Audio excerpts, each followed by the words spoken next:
कुछ वर्षों बाद उनका विवाह पांडु से हो जाता है, महाराज पांडु।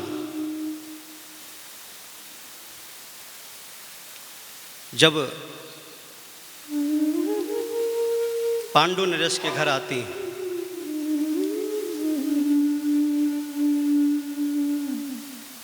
तो उनका समय बीत रहा था। महाराज पांडु सब धर्म इत्यादि यज्ञ इत्यादि करके अपने धर्मपत्नी के साथ आखेट पे गए।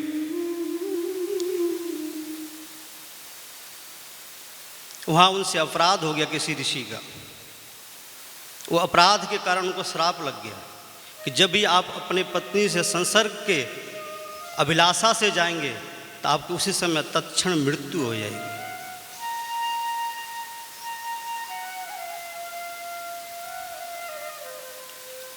बचपन ऐसे ही गया।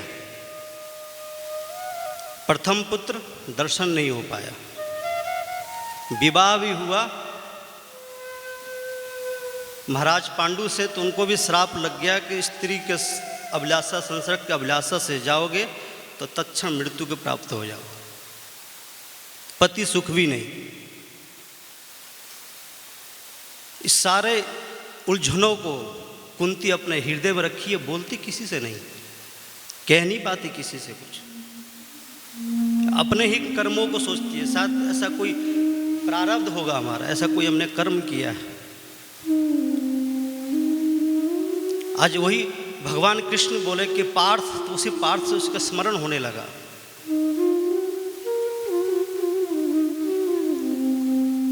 स्मरण करने लगी कि जीवन कैसे है। पार्थ का अधिकारी तो प्रथम कर्ण था, प्रथम पुत्र तो कर्ण था, लेकिन समाज के मर्यादाओं ने उसको उसके हृदय की बात सामने नहीं लाने दी।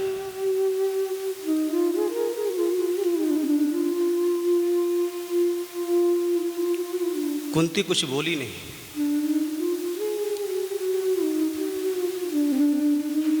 एक दृश्य आता इसमें कि अर्जुन द्रौपदी के भगवान श्री कृष्ण कितने अंतरंग हैं, कितने अंतरंग हैं। एक बार धृतराष्ट्र संजय को भेजा, जाकर संजय को भेजा कि जाओ पांडवों के महल सभा में हस्तिनापुर, और जाकर एक हमारा संदेशा दे आना। और धृतराष्ट्र तो बड़ा कुटनीति था, कूटनीति का प्रयोग करता था। समाज में से लोग मिल जाएंगे। धृतराष्ट्र इतना चतुर, दुष्ट, कुटी मतलब कूटनीतिज्ञ, कुटिल स्वभाव धृतराष्ट्र के अंदर भरे पड़े थे। तो संजय को क्या संदेश देता है, जब उस संदेश में देखिए कितनी कुटिलता छिपी है। वो कहता है जाके युधिष्ठिर से कह देना कि मेरा पुत्र जो दुर्योधन है वो मेरी बात तो मानता नहीं है, मेरी बात मानता नहीं है। और जब मानता नहीं है, आप तो धर्म के अवतार हो, आप समझदार हो, पढ़े लिखे हो, समझ आता ही आपको। ऐसा करो, दुर्योधन तो मानता नहीं है, आप ही मान जाओ। जिस तरह से जीवन आपके वनों में कटा है, जीवन तो क्षण भर है, कुछ समय और वन में ही काट लो। ऐसे उसने संजय को उपदेश दिया। जो वेदांती लोग होते हैं ना, दूसरों ज्ञान बांटने में बहुत निपुण होते हैं। जब दूसरे पर कष्ट आती है ना, ज्ञान देना शुरू कर देते हैं। जीवन क्षणभंगुर है कि रखा क्या है, जन्म मृत्यु होता ही रहता है। लेकिन जब अपने ऊपर आती है तो सारा वेदांत धरा का धरा रह जाता है। वेदांत का प्रयोग अपने ऊपर नहीं कर पाते। अपने पर कष्ट आता तो हा हा चिल्लाते हैं, लेकिन दूसरों का ज्ञान देने में बहुत माहिर होते हैं। आजकल ऐसे वेदांती ज़्यादा है, ज्ञान देने वाला ज़्यादा है। तो वही धृतराष्ट्र कर रहा है कि दुर्योधन तो मानता नहीं है। तुम जैसे जंगल में भटक रहे हो पांचों भाई अपने धर्मपत्नी द्रौपदी के साथ, ऐसे ही कुछ क्षण और बिता लो। जीवन तो मरना ही है, जंगल में मर जाओ ताकि ये महासंग्राम ना हो कि जब युद्ध होगा तो सब मारे जाएंगे। तो ऐसे कुटिल भावना से जा करके संदेशा भेजा कि जाओ संजय उनको संदेशा सुनाया।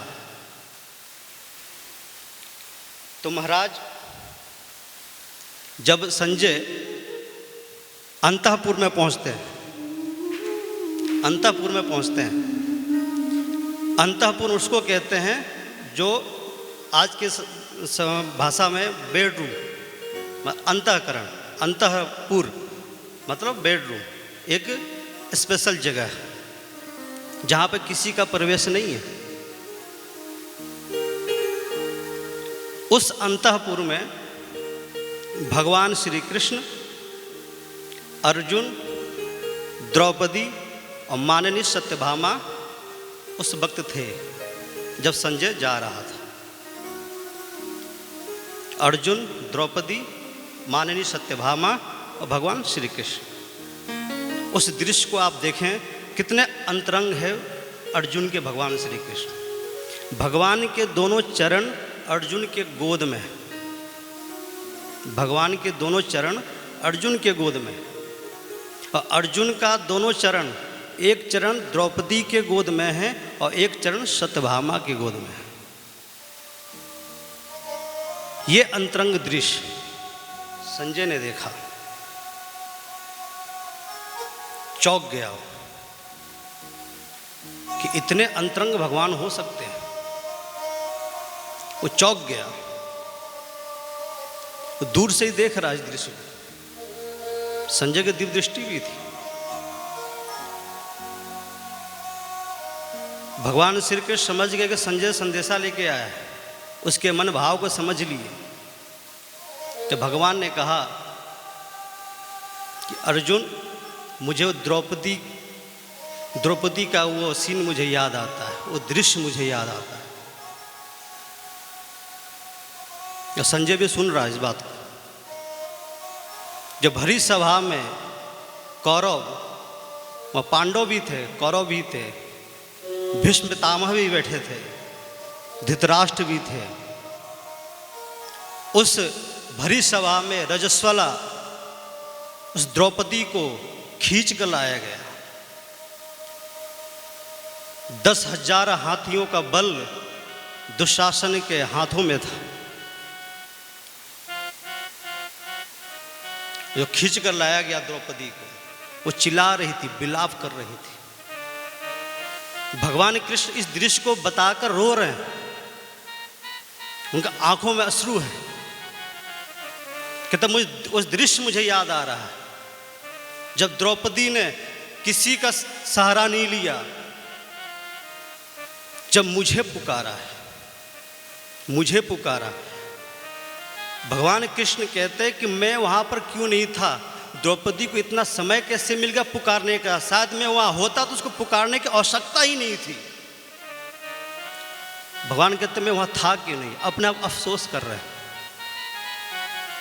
द्रौपदी कहती कि गोविंद द्वारिका वासिन कृष्ण गोपी जन प्रिय कौरवै परिभूता माम किम न जानासि केशव। हे गोविंद, है द्वारिकावासी, है द्वारिकाधीश, मैं करों के समुद्र में फंसी हुई हूं, क्या आप नहीं जानते? क्या आप नहीं जानते? आप तो सब जानते हैं। द्रौपदी चिल्ला कहती है, हे नाथ रमानाथ ब्रजनाथार्तिनाशना कौरवाण्व मग्ना माम उद्धर सुजनार्दन। इस करों के महासागर में, चंगुल में फंस गई हूं, है द्वारिकाधीश, मेरा उद्धार करो, मेरा उद्धार करो। कृष्ण कृष्ण महायोगिन विश्वात्मन विश्व भावना प्रपन्नाम पाहि गोविंद कुरु मध्य वसादितम। आप विश्वात्मन हो, आप द्वारकाधीश हो, महायोगी हो।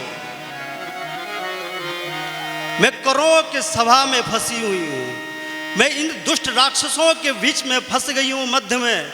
है प्रभु आके मेरी रक्षा करो। भगवान कहते मैं गया वस्त्र का रूप धारण कर लिया। नारी बीच साड़ी है कि साड़ी बीच नारी है, कि नारी ही की साड़ी है, कि साड़ी ही की नारी है, को दिखाई नहीं दिया।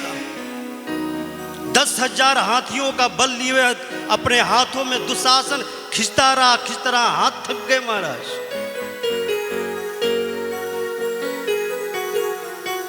भगवान के मैं वहां पे गया क्यों नहीं?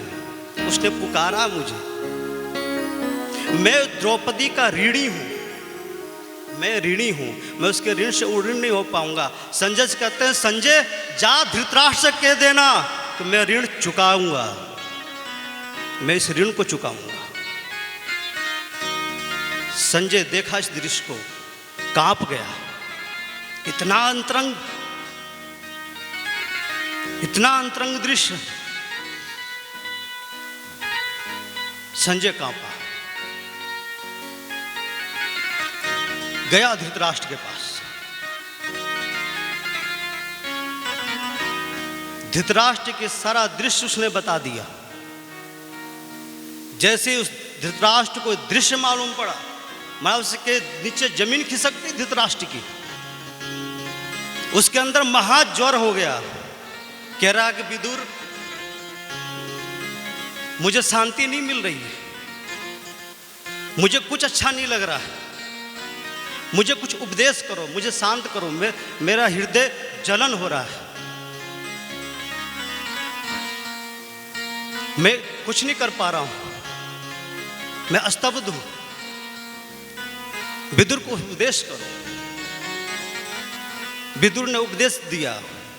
विदुर ने बहुत अच्छा उपदेश दिया, ब्रह्म ज्ञान का उपदेश दिया। विदुर धर्मात्मा है, ब्रह्मवेत्ता है, और ब्रह्मवेत्ता ही किसी के हृदय में उद्गार को शांत कर सकता है। कहते हैं तरति शोकम आत्मवित्